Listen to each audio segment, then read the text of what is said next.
હાલો friend, તુલા રાશિ માટેની 5 મોટી ભવિષ્યવાણી ચાલો જાણીએ. વૈદિક જ્યોતિષ મુજબ 29 માર્ચના રોજ શનિદેવ 121 વર્ષ પછી તાંબાના પાયે ચાલશે, તો તેના શુભ અને અશુભ પ્રભાવો બધી રાશિઓ ઉપર જોવા મળશે.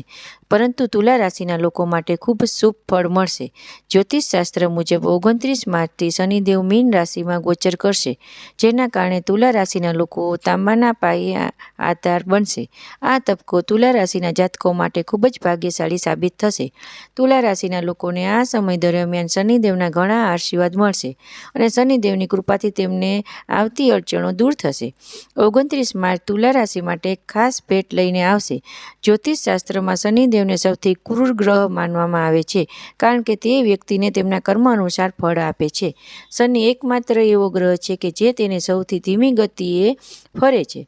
લગભગ 2.5 વર્ષ સુધી એક રાશિમાં રહે છે, તેથી એક રાશિ ઉપરનું ચક્ર પૂર્ણ કરવામાં 30 વર્ષ લાગે છે. તમને જણાવી દઈએ કે આ સમય શનિ તેની મૂળ ત્રિકોણ રાશિ કુંભમાં બેઠો છે. જ્યારે 29 માર્ચમાં તે રાશિ બદલીને મીન રાશિમાં પ્રવેશ કરશે. ગુરુની રાશિમાંથી જઈને શનિ તાંબાના પાયે કેટલીક રાશિઓમાં પ્રવેશ કરશે. ચાંદીના પાયા સાથે શનિની ગતિથી તુલા રાશિને દરેક ક્ષેત્રમાં સફળતા મળશે તથા ઘણા પૈસા પણ આવી શકશે. પંચાંગ મુજબ 29 માર્ચના રોજ રાત્રે 11:01 શનિ મીન રાશિમાં પ્રવેશ કરશે.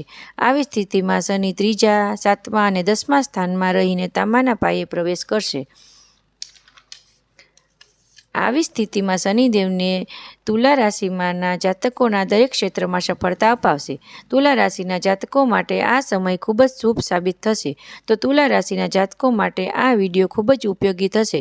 તો ફ્રેન્ડ, આ વિડીયો આગળ વધતા પહેલાં અમારા વિડીયોને લાઇક કરો અને અમારા ચેનલને સબસ્ક્રાઈબ અથવા ફોલો કરો અને કમેન્ટમાં જય શનિ મહારાજ લખવાનું ભૂલતા નહીં, જેથી કરીને શનિદેવની કૃપા આપણા પરિવાર ઉપર ને આપણા ઉપર બની રહે.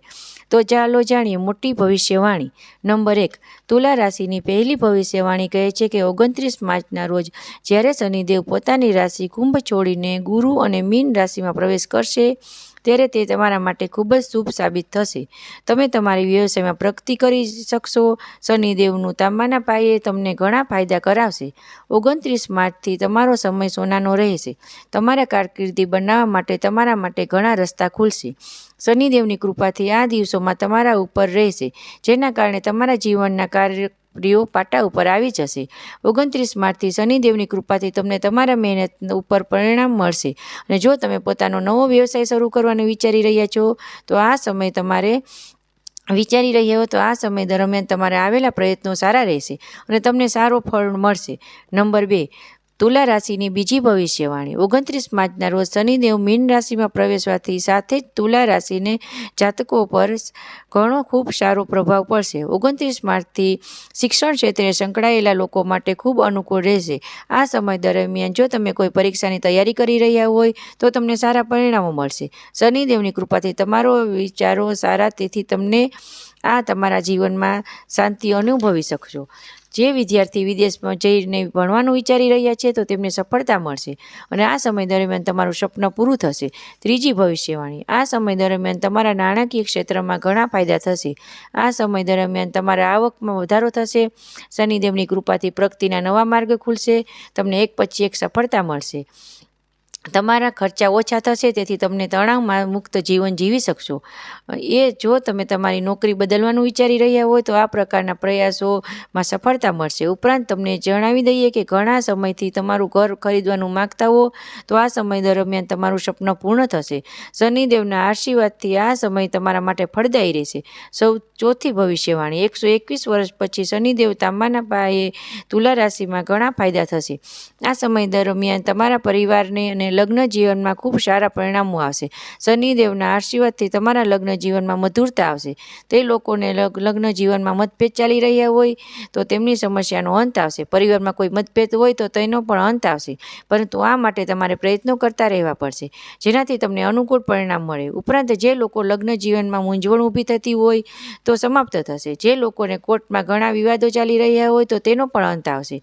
શનિદેવના આશીર્વાદથી તમને તમારા બાળકો તરફથી કોઈ મોટી ખુશી સાંભળવા મળશે. જે મહિલા ઘણા સમયથી બાળકો માટેની ઈચ્છા રાખતી હોય તો તેમની ઈચ્છા પૂરી થશે. જે મહિલા ગર્ભવતી હોય તો તેને ઘણી સાવચેતી રાખવી પડશે. સમય જતાં તમને ખૂબ જ સારા પરિણામો આવશે. પાંચમી ભવિષ્યવાણી 29મી માર્ચ પછી તમારા પ્રેમ જીવન ખૂબ જ સારું રહેશે. તમને તમારા પ્રેમી સાથે ખૂબ જ હળીમળીને રહેશો. જે લોકો લગ્નનું વિચારી રહ્યા હોય તો તેમના પ્રયત્નો સફળ થશે. તેમના માતા પિતા તરફથી તેને ઘણો સારો સહયોગ મળશે. તમને તમારી સમસ્યાનો ઉકેલ મળશે. તમે તમારા પરિવારના અને મિત્રોના તથા અન્ય લોકો સાથે સારા સંબંધો રહેશે. શનિદેવના આશીર્વાદ સદાય તમારા ઘર પરિવાર ઉપર સદાયને માથે રહેશે. જો તમને આ માહિતી કેવી લાગી તે કોમેન્ટ કરીને જરૂર જણાવજો. તમને જો આ માહિતી પસંદ આવી હોય તો વિડીયોને લાઇક કરજો, ચેનલને સબસ્ક્રાઈબ અથવા ફોલો કરજો અને કમેન્ટમાં તમારે કઈ રાશિ વિશે જાણવું છે તે જરૂર બતાવજો. જય શનિદેવ.